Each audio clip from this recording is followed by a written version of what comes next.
Stop complaining." "We let you live here for free," Brittany said at my kitchen table, her nails clicking my own kitchen counter like she owned it, while my son, her husband Chad, crossed his arms and stared. I swallowed my humiliation and vowed this would not be how my story ended, even as the old kitchen clock seemed to hold its breath. I had bought this modest Charleston bungalow with my late husband's savings and my overtime wages at the paper mill, swapping packed lunches and Friday night Folgers coffee with co-workers for the satisfaction of seeing Mason's height marks etched into the doorframe and feeling the weight of a mortgage I'd paid off before turning 60. Chad had come back to this house after the hurricane in 2015 when his roofing business went belly up, his truck repossessed and his pride dented, and I told him and Brittany that our spare room and a home-cooked meal were theirs while they got back on their feet, because that is what mothers do. Back then, Brittany smiled shyly, stirring the gumbo while telling me about her childhood in Tennessee, how her father left when she was 4, and I believed she would be grateful to have her own child's belly full and a safe roof during storms that rattle shutters and test family ties. Instead, as months became years, their boxes of clothes took over the guest room, their toothbrushes lined my bathroom sink, and they forgot the plan to save for their own place, letting the house chores slide like Mason's scattered toys while I worked part-time at the pharmacy to supplement my Social Security. Their tone changed the day Brittany's mother visited and sat at my kitchen island, sniffing at the smell of collard greens as if it were a bad perfume, and asked why Chad didn't just take over the deed since he was the only child and my hands were too weak to mow the lawn. I laughed it off as Southern candor, but the idea must have stuck to Brittany like humidity on skin because I began to hear her on the phone whispering about wills and power of attorney, calling me old and forgetful to her friends while I stood by the laundry room with a basket, feeling my dignity wrinkle with every wet towel. Before I continue, please consider subscribing to this channel if you want to hear more stories of family drama and revenge, and do let me know where you're listening from down in the comments section. The first time Brittany raised her voice about money, it wasn't even about the mortgage.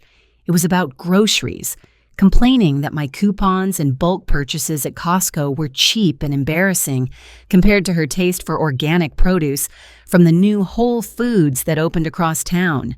She mocked my pantry filled with Campbell's soup cans and Land O'Lakes butter, saying that if she had to live here rent-free, she at least deserved better food, and Chad just grunted, eyes glued to the television like a teenager while I washed collards and bit down on my frustration. I started noticing how they used my house as collateral for their own convenience, giving the address to creditors, letting packages pile up from Amazon purchases, and even changing the Wi-Fi password without telling me, treating me like a guest in my own home. One Saturday morning, I overheard them arguing in their room.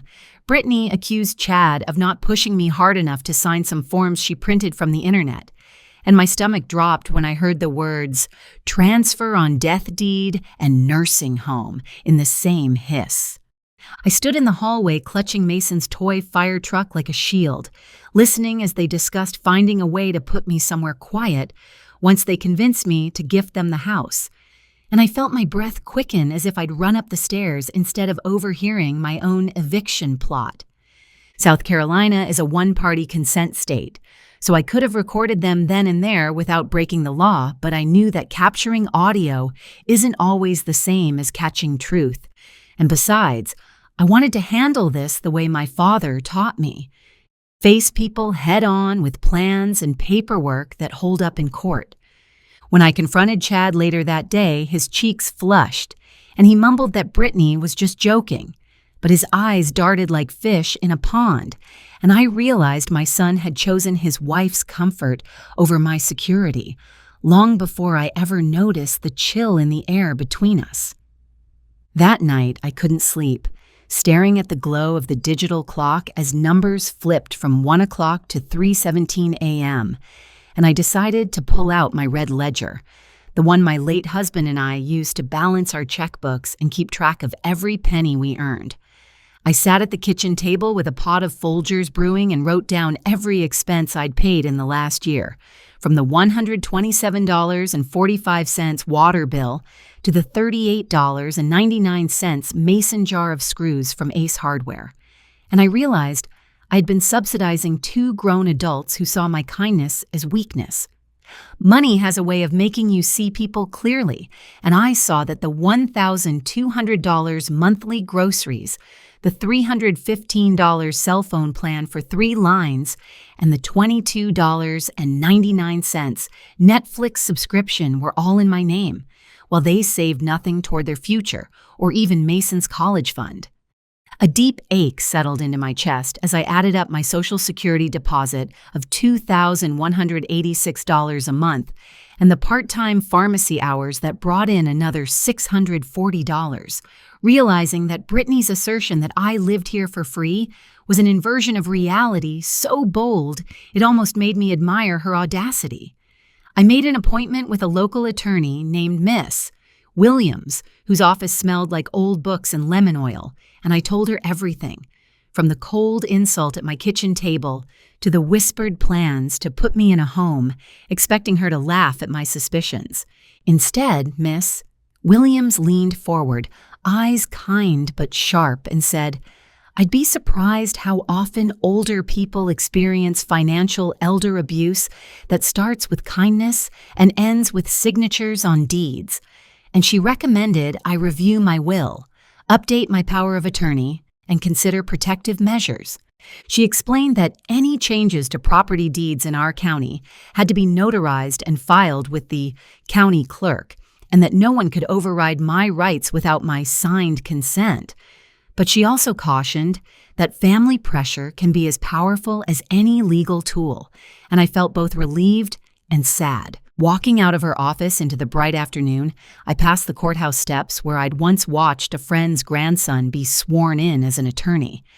And the sight of that building grounded me, reminding me that laws exist to back up boundaries when polite words fail. On the drive home, I stopped at the Home Depot on Rivers Avenue to buy new locks for the front door, the kind with a keypad that only I could program. And the young man in the orange apron chatted about his grandmother while cutting me new keys, oblivious to the Civil War brewing in my living room. When I installed the locks that evening, Brittany pouted that the code was inconvenient, and I told her that with Mason running around, I needed the security. But really, I needed the reminder that this house was still my legal responsibility and my sanctuary. I didn't change the alarm code to spite them.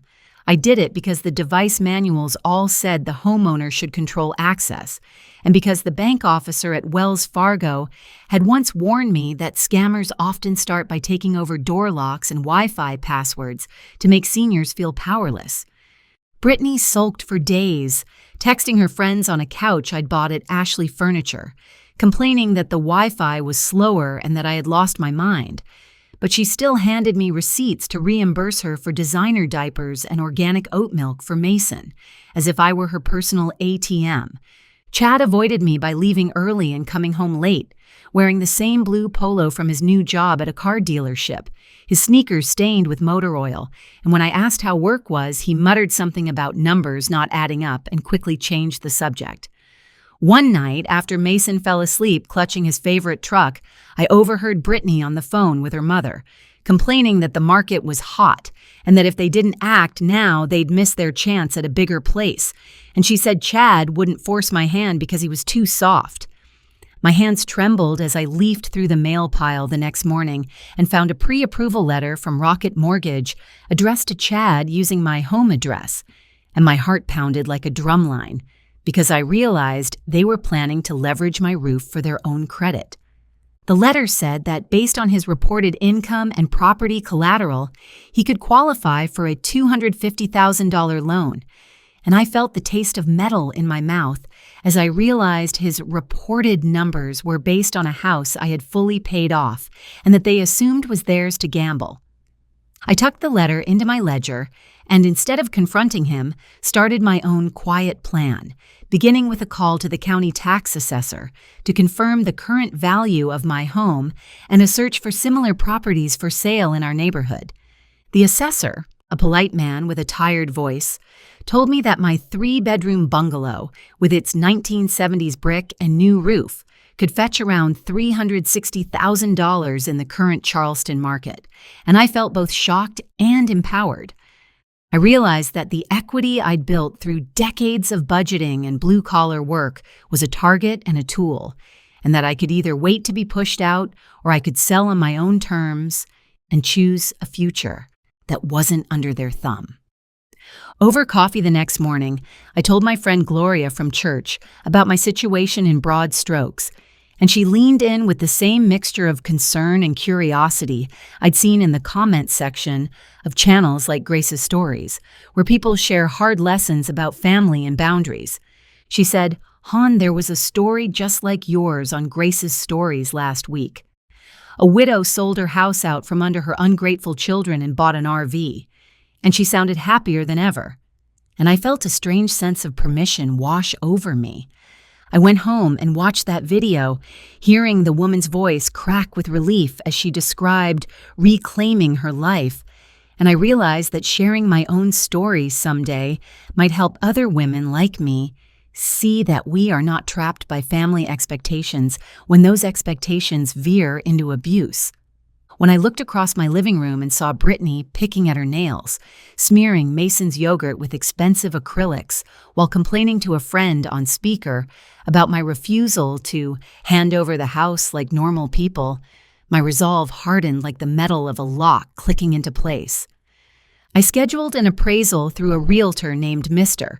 Green, who met me on a Tuesday morning with a clipboard and a warm smile, walking through every room, complimenting my hardwood floors and the care I had taken, and scribbling notes while I held my breath. He looked at the backyard where Mason's sandbox and the old oak tree cast shadows and said that buyers with young families would love the property, and he estimated I could list at $369,000 and expect multiple offers given the low inventory in our zip code. As we walked back inside, Brittany popped out of her room, hair in a messy bun, and demanded to know who he was. Mr. Green introduced himself, and she plastered on a smile that didn't reach her eyes, asking if he would send her and Chad the paperwork for their future home sale. Mr. Green politely corrected her, saying the homeowner is the only person who can authorize the listing, and Brittany's jaw tightened. But I saw her glance at the stack of mail on the counter, and I knew she would soon rummage through it for any clue to my plans. That afternoon, I stopped by the Bank of America branch where I had my savings account, and the teller, a young man with a crisp shirt and silver tie, verified my identity before answering my questions about transferring funds after a home sale, and reminded me that any account changes would require my signature and 2 forms of identification. I asked if a son could withdraw or close my account without my consent, and he shook his head firmly, explaining that bank policy requires all account holders to sign for changes. And his seriousness comforted me, because at least my savings were secure from unauthorized meddling. Leaving the bank, I passed a billboard advertising State Farm insurance and thought about the house policy I'd kept current for decades, never missing a payment. And I realized Brittany probably didn't even know what a deductible was, let alone how to file a claim if something went wrong. My plan was simple on paper: list the house, accept an offer, sign the sale papers, and then inform Chad and Brittany with enough notice to gather their things, but not enough time to sabotage the deal, because the last thing I wanted was a legal battle over damaged property or missing appliances. I knew the timeline wouldn't be overnight. Ms. Williams had explained that real estate closings typically take 30 to 45 days in our county, depending on inspections and funding, and I braced myself for the delicate dance of staying polite while secretly packing away my photo albums and heirloom dishes.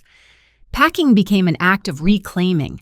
I boxed up the wedding china my mother gave me, the letters from my husband during his Navy days, and the drawings Mason had scribbled with Crayola markers, tucking them into Rubbermaid bins labeled with blue painter's tape that Brittany ignored as she scrolled on her phone. Every so often, I'd catch Mason watching me with wide eyes, and I would smile and tell him Grandma was just cleaning. then slide him a graham cracker and trace his cheek with my finger, wondering how a child so innocent could be used as a pawn by his own parents. One evening, while cutting coupons at the kitchen table, I overheard Brittany complaining to her sister about Mason's daycare schedule and how I should be the one picking him up since I don't do anything else. And I realized they viewed my love as free labor rather than a gift freely given. Gloria invited me to a quilting group at the church as a reprieve, and over squares of fabric and sips of sweet tea, the other women shared their own stories of ungrateful relatives and quietly setting boundaries, and each story felt like a stitch in a quilt of resilience. By the time the house officially went on the market, I'd hidden the sign in the trunk of my car until the morning of the listing, when I rose at dawn, drove to the corner, and hammered it into the lawn before anyone else woke up, my hands shaking but steady. The listing went live on Zillow and Redfin at 8 a.m., and by noon, Mr. Green had called to say we had 4 scheduled showings that week, including one couple relocating from Texas and another family with 2 young kids, and I felt my heart race with a mix of fear and relief. At 2 p.m., Brittany burst into the kitchen, hair wild, phone clenched, eyes wide with fury, screaming that there was a for sale sign in the yard, and Chad ran after her, face pale, demanding to know if I had lost my mind and whether I even cared about Mason's stability. I stayed seated, hands folded around my mug of coffee, and said calmly that the house was mine to sell, and that they had 30 days to find a new place. Brittany shrieked that I couldn't do this to my own family, and Chad called me ungrateful, the irony hanging thick in the air like smoke. Mason wandered in, rubbing his eyes, clutching a stuffed dinosaur, and whispered, "Grandma?" while his parents argued, and I hugged him tightly, whispering that he would always have a place in my heart even if my address changed, and his innocence broke me even as his parents hurled accusations. They threatened to call a lawyer to contest the sale to smear me on Facebook, but I had already retained Ms. Williams, filed my listing paperwork, and secured a cash offer from a young couple who wanted to close quickly, and I knew threats from people who had never read a contract were empty.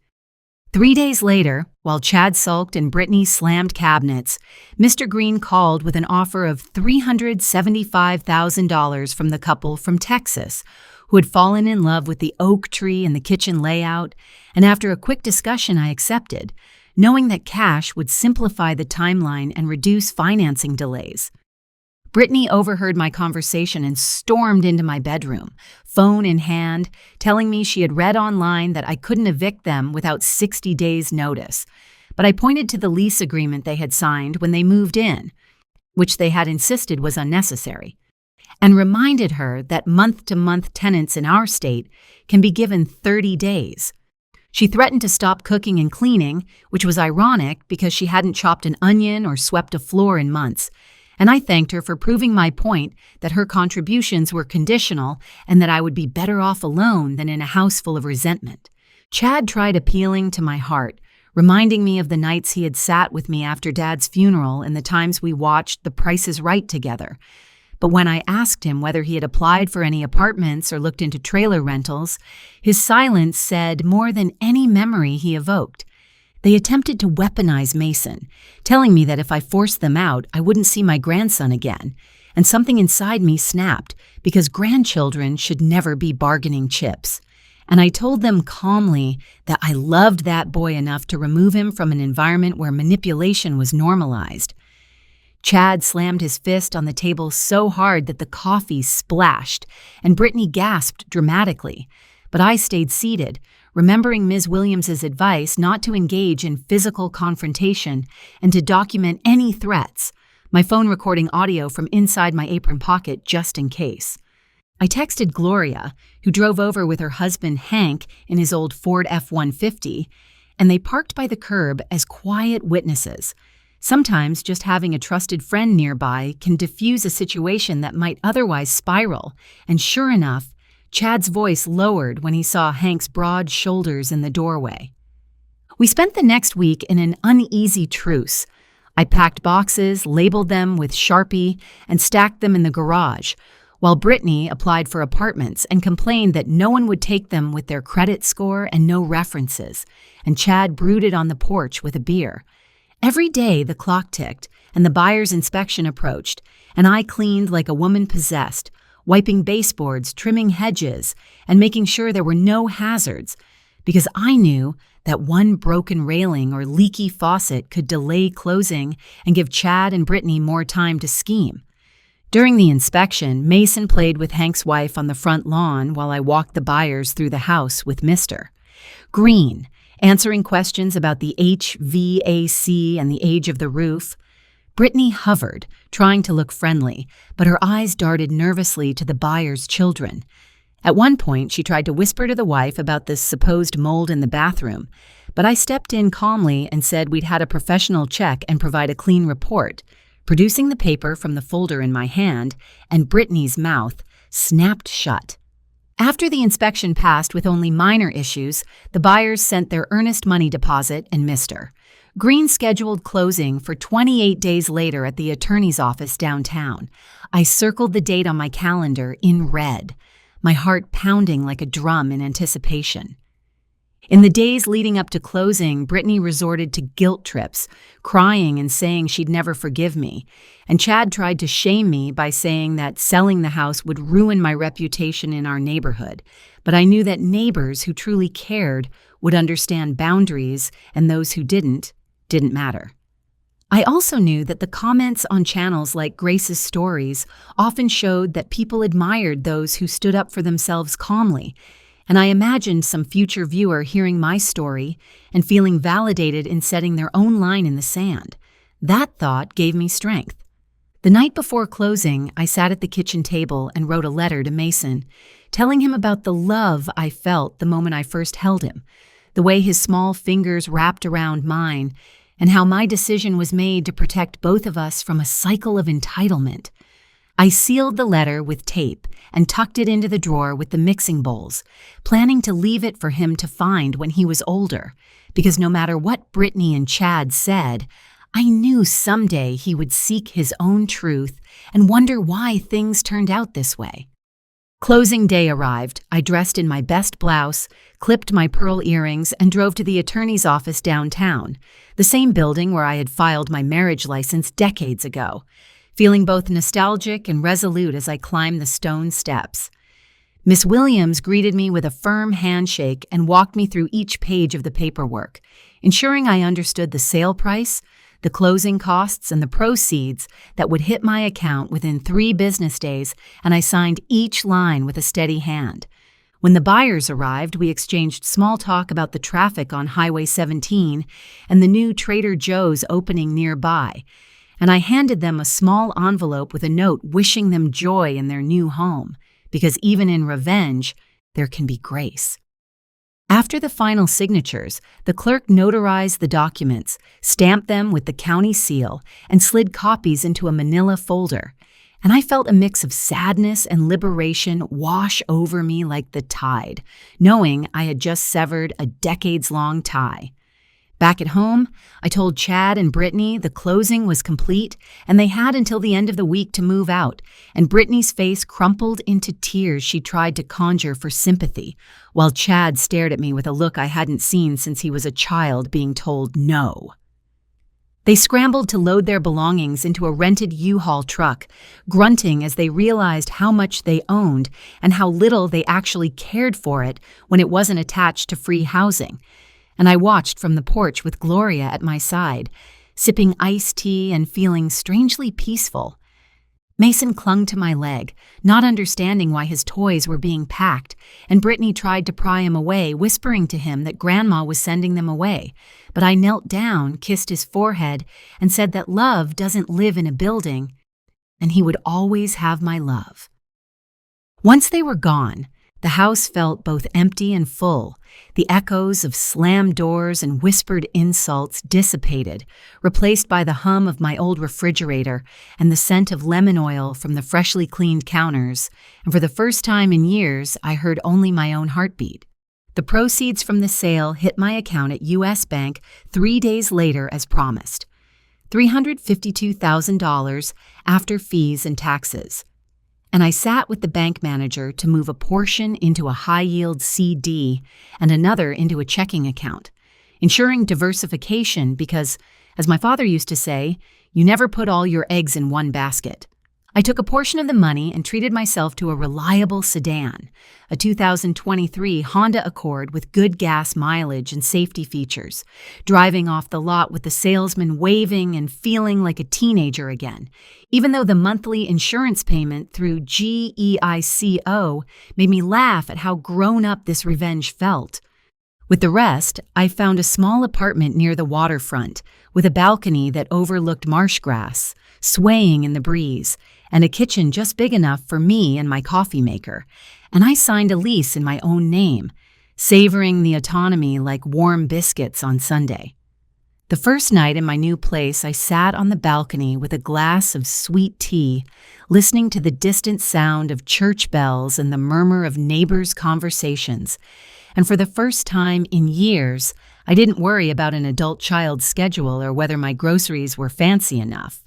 Brittany sent me a barrage of texts over the next week, alternating between insults and pleas, saying they couldn't find anywhere within their budget and that Mason missed me. And while each message tugged at my heart, I responded with kindness but firmness, reminding her that my decision was final. Chad called once, his voice thick with something like regret, asking if we could meet for lunch.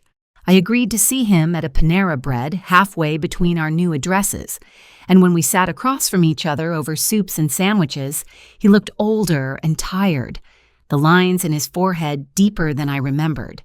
He apologized for letting things get so far, admitted he had been overwhelmed by Brittany's pressure and his own insecurity about providing, and confessed that the night he slammed his hand on the table, he had realized he no longer recognized himself. His admission cracked a bit of the ice that had formed around my heart. I told him that forgiveness doesn't mean forgetting or undoing consequences, but that I loved him and always would, and that I hoped he used this hard lesson to build something new with honesty and gratitude. And he nodded, tears hovering but not falling as he whispered, "Thank you." Brittany never apologized, but months later she sent a holiday card with Mason's school photo and a perfunctory, "Hope you're well," which I placed on my fridge with a magnet, looking at his smiling face each morning and sending a silent prayer that he would grow up with more empathy than his mother. I decided to volunteer at a local food pantry, stacking cans of Campbell's soup and boxes of Cheerios, chatting with people whose stories echoed mine, and each time I helped an older woman navigate a form or answer a question about her benefits, I felt like my pain had been transformed into purpose. On Sundays, Gloria and I would visit estate sales, giggling at overpriced china and scoring deals on quilts, and sometimes I'd notice a family arguing quietly in a corner over a price or a memory, and I'd say a little prayer that they would choose love over greed before the final hammer fell.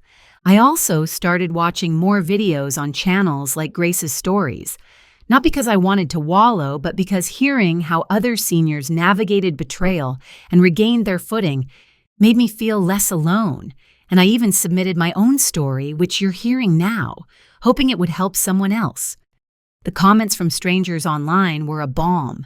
Women from Georgia, Texas, and Arizona wrote that they had faced similar situations. Men wrote that they hadn't realized how easily entitlement can slide into abuse. And a few skeptics wondered if I had been too harsh, reminding me that no decision pleases everyone. Some questioned the timeline math or whether a lawyer would really move that fast, but I knew in my bones that my story was both true and carefully paced by months of hidden conversations and legal steps, and I chose to focus on the validation rather than the doubt. A year after selling the house, I took Mason to the aquarium downtown with Chad's blessing, and we spent the afternoon marveling at sea turtles and jellyfish, eating ice cream and laughing when a dolphin splashed water on our shoes. He never once asked about the old house, as if home had always been where love lived. As we walked back to the car, Mason held my hand and said he liked my new apartment because it smelled like cookies and didn't have people shouting, And those words were like confirmation that I had made the right choice, not just for me, but for him too. Sometimes, late at night, I still hear Brittany's voice in my head telling me I'm ungrateful, but then I hear my father's voice reminding me that respect is not a commodity our children can negotiate away, and I settle deeper into my pillow with peace. I kept working part-time at the pharmacy for another year, not because I needed the money, but because I enjoyed greeting regulars and feeling useful. And when I finally retired fully, the pharmacist surprised me with a cake from Publix and a card signed by everyone, a reminder that my value extended beyond my role as mother. In those final weeks at work, a younger coworker told me her mother had moved in with her and her husband, and she asked if I had any advice. I smiled, squeezed her hand, and said to set clear boundaries early, keep finances transparent, and never let guilt override respect. Now, as I sit on my balcony watching the sun set over the marsh, I think about how a moment at my kitchen table turned into a journey of reclaiming my life, how I sold the house I once thought I'd die in, and how sometimes the scariest decisions lead to the most profound freedom. If you're listening and wrestling with your own version of this story, know that it's okay to choose yourself, to enforce boundaries with love and firmness, and to believe that your worth is not defined by how much abuse you're willing to endure for family harmony. Justice doesn't always arrive in a courtroom with a gavel. Sometimes it looks like a sold sign in your yard, a new set of keys on your ring, a calm night's sleep after years of tension, and the quiet knowledge that you have reclaimed power without losing your kindness. I hope my story encourages you to seek advice, to document what matters, to trust professionals, and to remember that even when love complicates things, laws and procedures exist to protect you, and there is no shame in using them to shield yourself. What would you have done in my shoes? Would you have waited for your child to come around or sold the house as I did? I invite you to share your thoughts and tell me where you're listening from, because stories like ours build a network of support across this big country. In the end, I'm just a woman from Charleston who loved her son, endured disrespect, and chose dignity over complacency. My hope is that the next time someone tells a mother to stop complaining because she lives there for free, that mother remembers my tale and realizes that letting go can be the ultimate act of love and self-respect. Before Brittany and Chad ever moved in, my world revolved around Chad's childhood and my late husband's laughter, and I remember kneeling by a baby crib in a tiny apartment off Meeting Street, whispering promises to a sleeping infant that I would always keep him safe, no matter how hard life became. When Chad was 10, his father taught him how to fish off the pier at Folly Beach, their silhouettes framed against a Carolina sunset, and they returned home with empty buckets and hearts full of stories, while I fried chicken and listened to them replay each cast as if it were legendary. After my husband died of a heart attack at 54, the house felt too quiet, and I threw myself into work at the paper mill, taking extra shifts, wearing steel-toed boots and earplugs, and letting the rhythmic hum of machinery drown out the emptiness that echoed in our home. Chad struggled as a teenager, rebelling against curfews and getting a speeding ticket we couldn't afford, but we always resolved our fights with honest talks at the kitchen table over grits and bacon, never imagining that someday we'd clash over something as fundamental as a roof and respect. When Chad met Brittany at a friend's barbecue, he brought her home shyly, introducing her as a waitress from a diner off King Street, and she charmed me by helping with dishes and bringing a pie. But I later realized that first impressions are not always true predictors of character. Their wedding took place on a humid June afternoon at our church. I paid for the lace dress Brittany insisted on and the reception hall, dipping into my savings, because I wanted them to start their marriage on solid footing, not realizing that my generosity would later be used against me. During the first year of their marriage, they rented a small apartment and seemed happy. But when Brittany lost her waitressing job and Chad's construction work slowed, they started visiting more, eating dinners at my table, and eventually asking if they could move in temporarily to save on rent. At first, I enjoyed having laughter back in the house. Brittany and I would share recipes, and she would compliment my cornbread, but slowly the compliments turned into critiques about my outdated decor, and she would roll her eyes at my thrift store finds as if frugality were a sin. Brittany applied for a few office jobs but complained that employers didn't appreciate her worth, and instead she invested her energy into her social media presence, posting curated photos of my meals and calling them hers, chasing likes while ignoring the unpaid bills on the counter. Meanwhile, Chad tried to make ends meet with odd jobs, sometimes helping neighbors repair porches and fences, sometimes sweeping floors at the auto shop.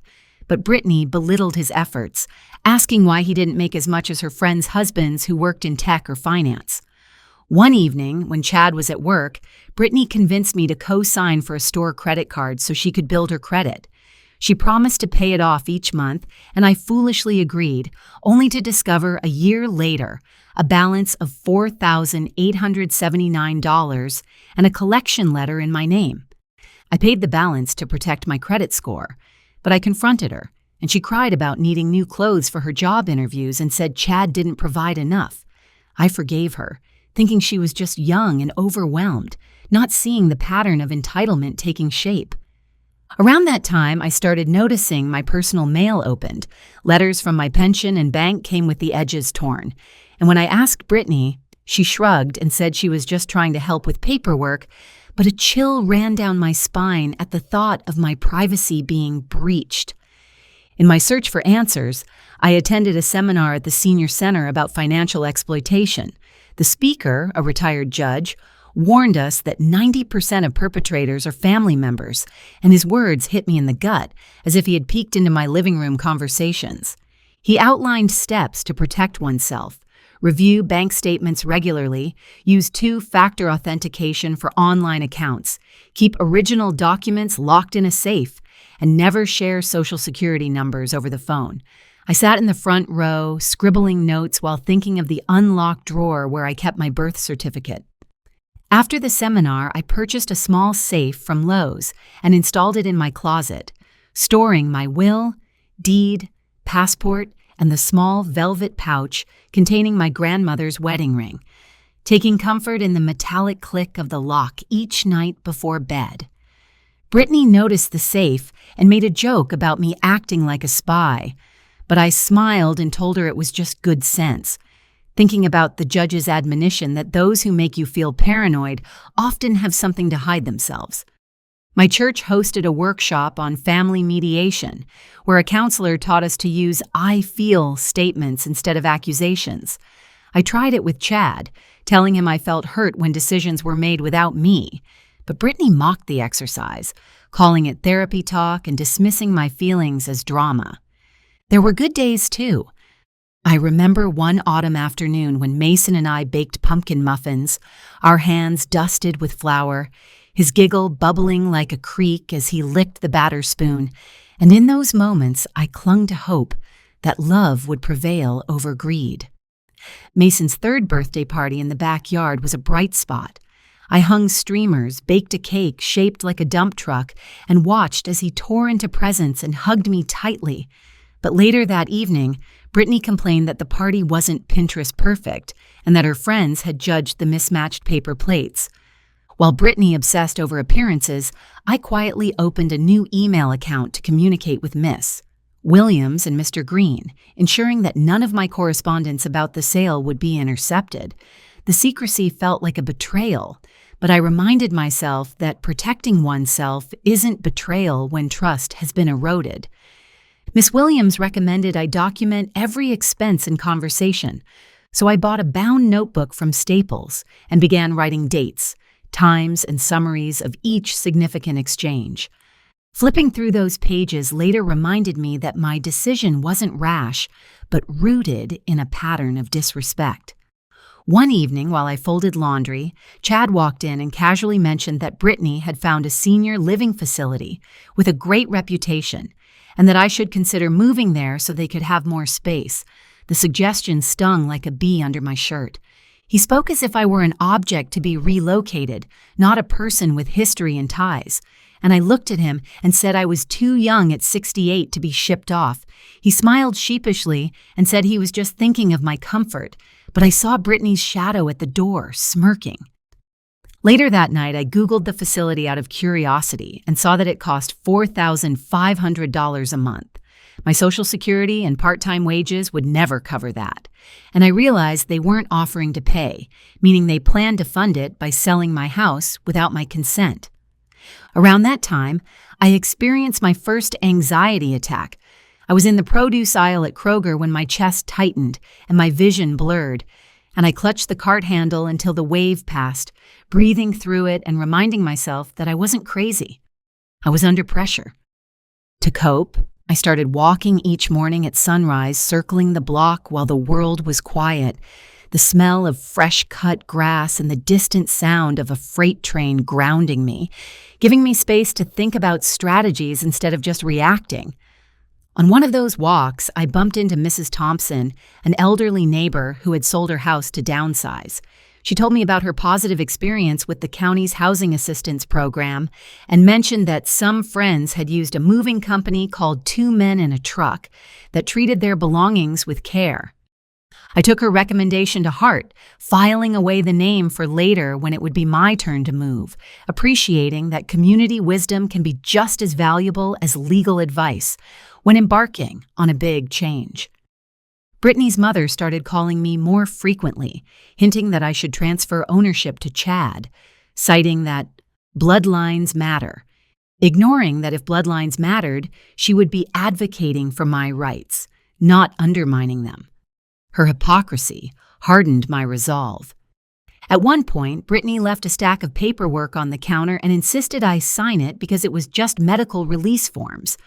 The fine print, however, granted her durable power of attorney over my finances, and I only caught it because Ms. Williams had warned me to read everything twice.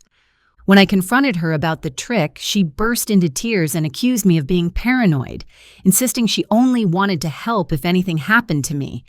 I responded that if something happened, I had already appointed a trusted cousin as my medical proxy, and she stormed off, slamming her bedroom door. I remembered the judge's warning about legal trickery by in-laws, and I silently thanked him for his advice while shredding the unsigned papers and locking the shredder bin, ensuring no one could piece the document together and forge my signature. Chad seemed torn between loyalty to me and appeasing Brittany. Sometimes he'd ask me quietly if I needed anything from the store or if I'd eaten, and on those days I glimpsed the boy who once held my hand crossing the street. But then Brittany would come home, and his posture would shift, shoulders tense, eyes darting for her approval. During one argument, Brittany screamed that everything in the house would be hers one day anyway because that's how inheritances work, and I calmly corrected her, explaining that inheritance isn't a guarantee, but a gift, and that as long as I was alive, my property decisions were mine alone. She laughed and said I wouldn't be around forever, and while it's true none of us knows our time, her gleeful tone made my skin crawl, and I began to plan not just for selling the house, but for ensuring my assets were structured to benefit Mason directly through a trust. I scheduled a meeting with a financial advisor at Edward Jones, a woman named Carla, who specialized in estate planning for seniors. She explained the benefits of a living trust and 529 accounts for grandchildren, and I felt hope that I could protect Mason's future from his parents' short-sightedness. Carla helped me set up a living trust with clear instructions that upon my passing, the funds would be managed by my cousin until Mason reached adulthood, with provisions for his education and health, and she reassured me that Brittany and Chad could not access it without court intervention. Establishing the trust was a quiet triumph. I didn't tell Chad or Brittany because it was none of their business, but I slept better knowing that no matter what they said or did, Mason's welfare had a safety net that bypassed their impulses. As part of the trust process, we updated my will, making sure to include a clause that anyone who contested the will would forfeit their portion. Ms. Williams said such no-contest clauses can deter frivolous lawsuits, and I pictured Brittany's pout fading when told there was nothing to gain by fighting. While I was busy protecting myself legally, Brittany was busy redecorating Mason's room without asking, painting over the pale blue I had chosen when he was born with an on-trend gray she saw on HGTV, and I bit my tongue as paint fumes filled the hallway.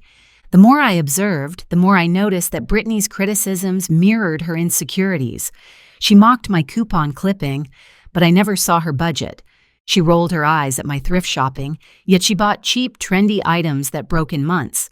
This realization turned my resentment into pity. I also began to notice my own complicity in enabling their behavior. Every time I paid a bill for them without a conversation or changed my schedule to babysit on short notice, I reinforced a dynamic where my needs came last, and understanding this allowed me to change it. Breaking that pattern began small. I started saying no when Brittany asked me to babysit so she could get her nails done, and when Chad asked for gas money, I told him he would need to plan better, watching as their faces registered shock that I wasn't automatically filling their gaps. The first time I declined, Brittany called me selfish. I took a deep breath and replied that boundaries are not selfish but necessary, echoing words from the counselor at church. And although she huffed, she didn't ask again for a while, showing that resistance was possible. As my plan to sell took shape, I realized I needed emotional support outside my family. I joined an online forum for caregivers and estranged parents, where pseudonymous users shared both victories and regrets, and reading their stories at night made me feel less alone. One woman from Ohio shared that she had waited too long to act and ended up losing both her house and her health. Her cautionary tale haunted me, encouraging me to move forward with conviction and not let guilt paralyze me into inaction. Another poster from Arizona described selling her farm after her son threatened to take it, and she wrote about the freedom of downsizing and exploring new hobbies. Her joy leapt off the screen, and I could almost smell the desert air as I imagined my own second act. As closing day approached, Brittany attempted one last power play. She invited her pastor over without telling me, hoping he would shame me into changing my mind. But when he arrived and we chatted over coffee, he shocked her by telling her that honoring your mother doesn't mean exploiting her, and she stormed out mid-sermon. After Brittany left the room, the pastor leaned in and confided that he had seen similar situations and that my decision might be painful now, but could save my family years of resentment later. His validation from a spiritual perspective soothed a part of me that still struggled with guilt. When I told my cousin about the impending sale, she offered to let me store boxes at her place and to help me move, and we spent a Saturday laughing like we hadn't since we were kids, carrying dusty photo albums and my high school yearbook to her SUV. Going through old photos stirred memories of simpler times. I found a picture of Chad at his 5th birthday, frosting on his nose, and I paused, tracing the image with my finger and mourning the innocence that had been lost to adult pressures and influences. I realized that grief was layered into my decision. I wasn't just selling a building. I was saying goodbye to decades of life, to the dent on the hallway wall where Chad crashed his tricycle, to the front porch where I rocked Mason to sleep on hot nights. And acknowledging this grief allowed me to honor it instead of dismissing it as just a transaction.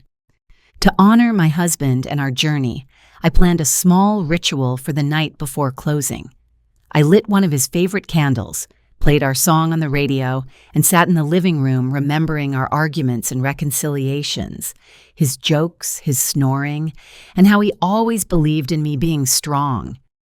I imagined telling him about selling the house. In my mind, he smiled gently and said, "You've got this, Marlene." And the imagined approval gave me the final push I needed to sign those papers with confidence the next day. After closing, when the moving truck pulled away, I sat on the porch steps for a moment longer, feeling the roughness of the wood under my palms, breathing in the scent of cut grass, and whispering goodbye to a version of me that had been both caretaker and doormat. My new apartment complex had a community center where weekly bingo games and potlucks took place. At first, I was hesitant to join, worrying I'd be judged as the woman who sold her house. But when I walked in, carrying a homemade casserole, the other residents welcomed me warmly. One neighbor, a retired nurse named Daphne, became a fast friend. She told me about her years in Atlanta, raising 4 kids and surviving cancer. And she listened to my story without flinching, nodding as if she had seen my movie before. Daphne introduced me to her book club, which chose novels about strong women overcoming adversity. Each month we'd meet, drink lemonade, and discuss characters' choices, and I often saw reflections of my own journey in those fictional pages. I started gardening in pots on my balcony, growing cherry tomatoes, basil, and lavender. Nurturing plants reminded me that life continues to grow when given light, water, and space, and each sprout felt like a small victory over the darkness of the past. With extra time on my hands, I signed up for a ceramics class at the community college, shaping clay into bowls and mugs, my fingers rediscovering creativity that had been dormant under years of sacrifice. The tactile joy of molding something new paralleled the emotional reshaping of my life. During a trip to the farmer's market, I ran into a former co-worker from the paper mill who'd retired years before me. We hugged and shared updates, and when she learned about my house sale, she squeezed my hand and said she wished she'd been brave enough to do the same before her kids drained her savings. Hearing that others regretted not acting affirmed my decision. I realized we often stay silent about family exploitation because we fear judgment. But when one person speaks up, it gives others permission to share and heal. Sometimes, Brittany would still try to bait me. She posted vague statuses on social media about ungrateful parents and shared memes about being cut off by family, but I resisted the urge to respond, remembering Ms. Williams' advice that engaging publicly would only feed the drama. Chad, on the other hand, slowly rebuilt our relationship. He started calling every other week, updating me on Mason's milestones like losing his first tooth and starting preschool. And I listened, offering support without letting him slip back into old patterns of dependency. Our new dynamic was based on respect and boundaries. He visited my apartment with Mason for short intervals, always calling ahead, bringing groceries sometimes, and thanking me for babysitting rather than assuming I would, and those gestures showed me he was growing. One winter, a pipe burst in their rented townhouse, and he called for advice. I told him to shut off the water at the main valve and call a plumber, and he followed my instructions without blaming me for his predicament, which felt like a small but significant shift in accountability. Mason and I developed new traditions. He'd come over once a month for Pancake Saturdays, where we'd make silver dollar pancakes and shape them like hearts and stars, watch cartoons and take walks along the pier, and these simple routines grounded our bond outside the walls of the old house. As he grew older, he asked questions about the past. I answered age-appropriately, focusing on themes of respect, responsibility, and love, rather than painting his parents as villains, because I understood that shaming them in his eyes would only hurt him. I placed the letter I wrote to him in a safe deposit box at the bank alongside the trust documents, adding a note to deliver it when he turned 18, trusting that by then he would have the maturity to process the nuances of our family history. Brittany never forgave me in the way I had secretly hoped. We remained cordial at family events, exchanging stiff hugs and neutral pleasantries, and while part of me mourned the relationship we never had, another part accepted that not every story ends with reconciliation.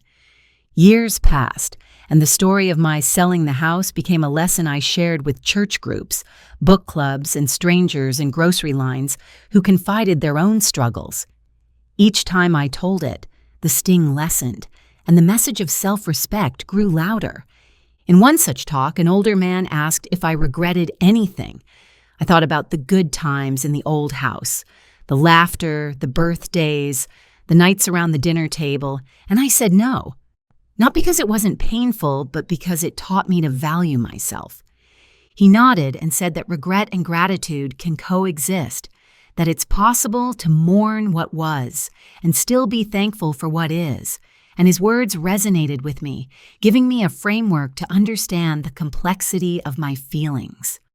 On my 71st birthday, Gloria and Daphne surprised me with a cake and a scrapbook filled with photos from the past few years.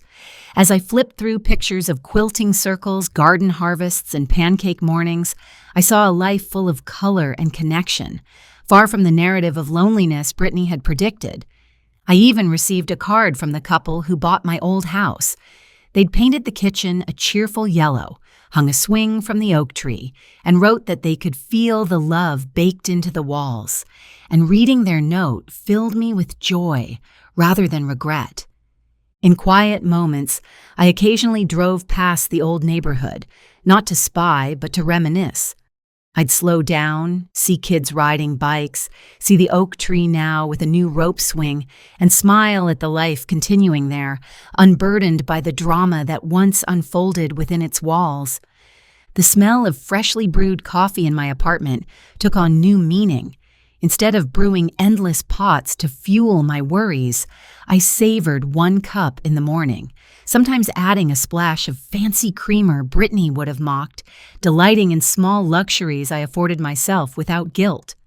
One afternoon, while rearranging my bookshelf, I found the bound notebook where I documented conversations and expenses. Flipping through it, I was struck by the diligence and fear behind each entry, and I decided to burn it in my fireplace as a symbolic release of that chapter. As the pages curled and turned to ash, I whispered gratitude for the strength that notebook had given me, and for the wisdom to let go of the weight it represented, watching the smoke rise like a blessing into the evening sky. My friendship circle expanded beyond Gloria and Daphne. I connected with other widows through an AARP forum. We organized meetups for brunch at small diners, sharing coupons and stories, laughing till our sides hurt, creating a tribe of women who understood the tension between love and self-preservation. In those gatherings, we often joked about writing a book or starting our own YouTube channel because the stories we had could fill volumes. And sometimes we'd pick apart plot holes in movies depicting perfect families, recognizing our messy reality in the spaces between script lines. I took up knitting and donated scarves to the local hospital's NICU, imagining tiny babies wrapped in warmth, and each stitch felt like a prayer for hope and resilience, a far cry from the anger that once consumed my days. Occasionally, I'd catch a glimpse of Brittany and Chad on social media, traveling or attending concerts, and while part of me bristled at their seemingly carefree posts, another part relaxed, knowing that they had been forced to create their own stability and were doing so without leaning on me. Chad eventually earned a promotion at the dealership and started taking night classes in accounting. He told me one day that he wanted to better understand money, a confession that made me chuckle at the irony, and I encouraged him, proud that he was taking responsibility for his life. Brittany started a small home bakery business, selling cupcakes and cookies through word of mouth. While our relationship remained distant, I genuinely hoped she found fulfillment in creating something from scratch rather than chasing image on social media. And Mason sometimes delivered treats to me with a shy smile. Years later, when Mason graduated from high school, he invited me to sit with his family. I watched him walk across the stage, his name called, his tassel moved from right to left, and tears filled my eyes as I realized that the toddler who once clung to my leg had grown into a young man before my eyes. After the ceremony, he hugged me tightly and whispered, "Thank you for everything, Grandma." And though he didn't reference the house or the past, his gratitude felt like a gentle acknowledgement of the invisible threads that had held our relationship together through turbulence. Later, at his graduation party in their modest backyard, Brittany handed me a slice of cake with a genuine smile and said she appreciated that we could all be there together. The moment wasn't sentimental or dramatic, but it felt like a quiet truce, a tiny bridge over a once impassable river. As I drove home that night, the moonlight shining on the highway, I thought about the arc of our story, the cold open of betrayal, the slow burn of resentment, the decisive midpoint of empowerment, the climactic sale, and the aftermath of growth, each beat echoing the narrative structures I had learned about through Grace's stories. The pattern of our lives often mirrors the stories we consume. The ABC threads of emotion, strategy, and relationships weave together, sometimes messy, sometimes poetic, but always human. And recognizing that pattern gave me compassion for myself and others. As I finish telling you this extended version of my tale, I am struck by how many small decisions and conversations added up to one big shift. It wasn't a single moment that saved me, but a series of choices to value myself, trust professionals, lean on community, and face discomfort head on. If you find yourself in a similar situation, remember that you don't have to wait for someone else's permission to change your circumstances. You can choose when and how to act, and even if you feel weak, there is strength in seeking counsel and documenting everything. You might worry about being called selfish or ungrateful, but kindness does not obligate you to endure exploitation, and those who truly love you will respect your boundaries, even if they initially protest. Time has a way of revealing true intentions. Lean on the laws that exist to protect you. Call your bank to understand their policies. Speak with an attorney to understand your rights. Change the locks on your doors if you need to. And never sign anything you don't fully understand, no matter who hands it to you. Cultivate your own interests outside of family roles. Join clubs, take classes, volunteer, and surround yourself with people who see you as more than an ATM or free babysitter, because a rich life makes it easier to walk away from toxic dynamics. Finally, when you share your story, whether in a church basement, online forum, or YouTube comment, know that you are adding a thread to a tapestry of resilience, and that your bravery might be the light that guides someone else out of a dark place, just like someone else's story guided me. After Mason started college, he invited me to tour his campus. We walked past sprawling lawns and brick buildings, and he introduced me to his friends with pride, never hesitating to say, "This is my grandma," which erased any lingering fear that my decision had driven a wedge between us. On that campus tour, he told me he was majoring in social work because he wanted to help families like ours navigate tough times. And though I was surprised, I realized that the ordeal we endured may have planted seeds of empathy and resilience in him that now blossomed into a vocation. During his sophomore year, he wrote a paper about intergenerational households and interviewed me for it. As I shared my perspective and he took notes, I saw the scholar and compassionate adult he had become, and I felt both humbled and honored to contribute to his learning. When his professor read his paper, she asked if I would speak to the class. Standing in a lecture hall filled with young adults, I told my story with honesty, focusing on the lessons rather than the bitterness, and the students asked thoughtful questions about boundaries, gratitude, and cultural expectations. One student from a large family in Louisiana shared that in her culture, elders live with their children until they die, and she asked how to balance tradition with independence. I responded that honoring tradition doesn't require self-sacrifice to the point of harm, and that mutual respect is the key. Another student asked how I dealt with the guilt afterward. I admitted that guilt was like a tide, sometimes receding, sometimes rushing in uninvited, and that I learned to ride the waves by reminding myself of the reasons behind my decision and the positive outcomes that followed. After the class, several students emailed me their thanks, sharing stories of their own grandparents and promising to check in on them. Reading those messages reinforced my belief that storytelling can ripple outward, influencing people I'd never meet in person. As the years passed, my health remained stable, but I made sure to update my advance directives, reviewing them with my cousin and primary care doctor, ensuring that my preferences for end-of-life care were clear, because planning isn't pessimism, it's peace of mind. I also met with Mason periodically to discuss the trust. When he turned 21, I invited him to the bank to show him the paperwork, explaining the purpose and conditions, and he hugged me, promising to honor my intentions and thanking me for investing in his future. Sometimes, late at night, I'd scroll through comments on Grace's stories videos and see heated debates about whether the protagonists were justified. I wanted to jump in and defend them all, but I reminded myself that people project their own experiences and that not everyone will understand until they've been there. I noticed a recurring sentiment in those comment sections. People crave both validation and cautionary tales, and I realized that's why I wanted my story told, to provide both a mirror and a lantern for those walking similar paths. One woman commented that my story made her call her mother and apologize.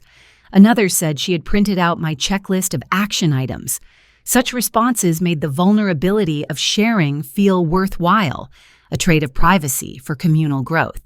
Occasionally, critics would accuse narrators of being petty or vengeful, and though their words stung, I recognized that their judgment stemmed from limited understanding or fear of their own family's fragility, and I chose compassion over defensiveness. Years after selling the house, I dreamed about it occasionally. In one dream, I walked through the halls and found each room filled with different versions of myself, young, grieving, hardworking, betrayed, and empowered. And we all nodded at each other before stepping outside into sunlight. Dreams aside, my waking life became full and rich. I taught Mason how to make my mother's peach cobbler. I learned to play a few songs on the piano at the community center, and I even took a trip to visit my sister in North Carolina, something I had postponed for years. On that trip, my sister and I reminisced about our childhood, laughed about our father's thriftiness and mother's warmth, and she confided that she admired my courage in standing up to Chad and Brittany. Her validation meant more than she knew, bridging the physical distance that had grown between us. Our conversation also revealed that she'd experienced her own issues with her daughter, who frequently asked for money. We commiserated, sharing strategies and promising to keep each other accountable in maintaining boundaries, turning our sibling bond into a supportive alliance. I began writing in a journal, capturing not just hardships, but also daily joys like watching cardinals from my window, tasting fresh strawberries from the farmer's market, or the satisfying click of knitting needles. Focusing on gratitude balanced the heaviness of my past. Journaling also helped me process hidden anger. Sometimes I'd write letters to Brittany that I never sent, pouring out my frustrations, then tearing them up or burning them, symbolically releasing the resentment rather than letting it fester. One letter I kept was addressed to myself, written on a hard day when guilt threatened to overwhelm me. In it, I reminded myself of the facts, the conversations, the numbers, the legal advice, and the emotions, and reading it when doubts resurfaced anchored me. As part of my healing, I began mentoring younger women at church who were navigating in-law relationships. We sat over coffee and I shared my story, highlighting not just the outcome, but the incremental steps and the resources. And they listened, nodding, sometimes tearing up. One young woman thanked me for normalizing her feelings of frustration toward her mother-in-law, while also encouraging her to speak up respectfully. Moments like that reminded me that our stories are not weapons, but tools when wielded with compassion. I also volunteered with a local legal aid clinic, answering phone calls from seniors concerned about scams. Using my experience and training from workshops, I could reassure them, point them to resources, and feel like I was paying forward the support I had received. On one call, a man named Mr. Jenkins confided that his grandson had forged his signature on a loan. I empathized deeply, and with his permission, I connected him with Ms. Williams, knowing he needed professional help. Later, he called back to say he reclaimed his house, and his gratitude warmed me. Through these volunteer experiences, I learned that financial elder abuse is widespread, varied, and often hidden, and I felt proud to be part of a growing network of advocates pushing for awareness and stronger protections. At a conference on elder justice, I presented my story on a panel. The audience gasped at certain points, laughed at others, and gave me a standing ovation. And afterward, a law student approached me, saying she was inspired to specialize in elder law, proof that sharing can inspire systemic change. After the panel, I exchanged contact information with several attendees, forming a small coalition that later contributed to a pamphlet distributed at libraries and community centers, outlining signs of abuse and steps to take, and I smiled whenever I saw one in a waiting room. As Mason matured, he occasionally defended his parents, saying they were young and misguided. I agreed with him on the misguided part, but cautioned him not to excuse behavior that harmed others, teaching him that compassion can coexist with accountability. I told him that understanding context doesn't negate consequences, and he nodded, seeming to absorb the nuance, a quality I hoped he would carry into his social work career. When Mason married, he asked me to read a passage at his wedding. Standing at the altar, reading words about love and partnership, I looked at him and his spouse and silently blessed them with lessons I had learned. To communicate, respect each other's autonomy, and never assume entitlement to what isn't earned. At the reception, Brittany approached me, glass of champagne in hand, and said, "You really hurt me years ago." But before my stomach could drop, she added, "And maybe I deserved it. Maybe it saved us." We stood there, not hugging, not fully reconciling, but acknowledging a complexity that neither of us wanted to dissect further. After that conversation, the tension between us loosened.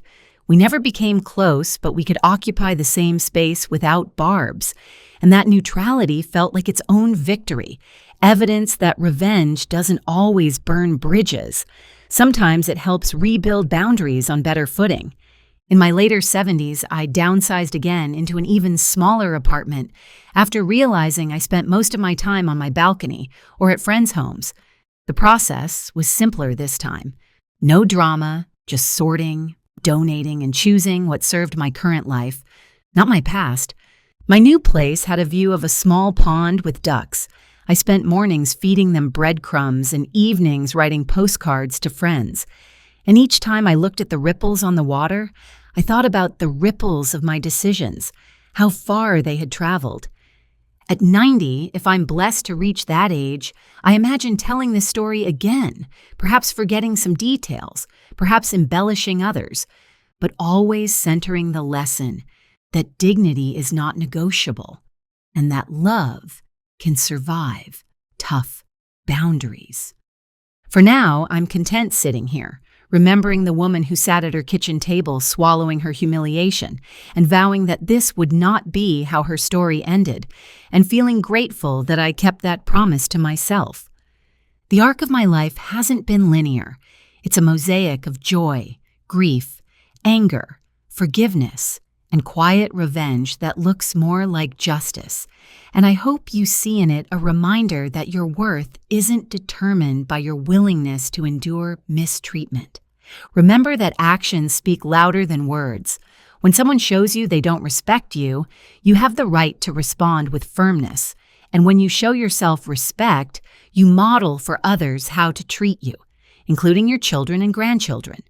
Some may call my decision extreme, but extreme circumstances call for decisive responses. And had I not acted when I did, the story I would be telling might be of bankruptcy, isolation, or eviction, not empowerment. Our society often tells mothers to sacrifice endlessly, but sacrifice without reciprocity becomes exploitation. It's okay to love fiercely and still say no, to give and still keep something for yourself, to be generous and yet protect your future.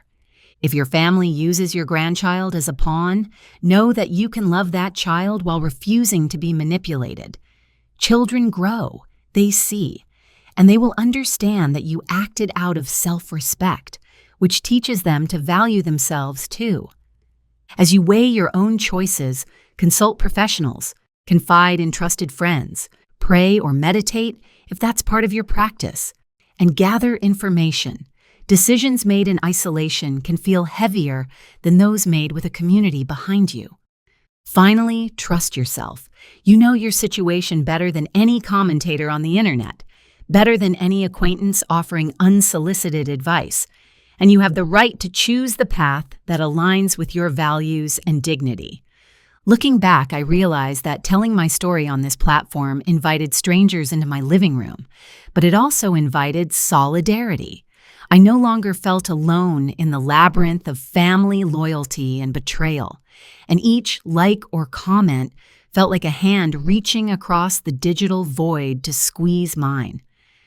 Sometimes when I read comments asking for more details or accusing me of leaving parts out, I smile and think of what Ms. Williams said, that no one can know every nuance of your life except you. And I remember that I owe no one a perfect chronology to justify my choices. In sharing, I also came to see that revenge isn't always about hurting someone back.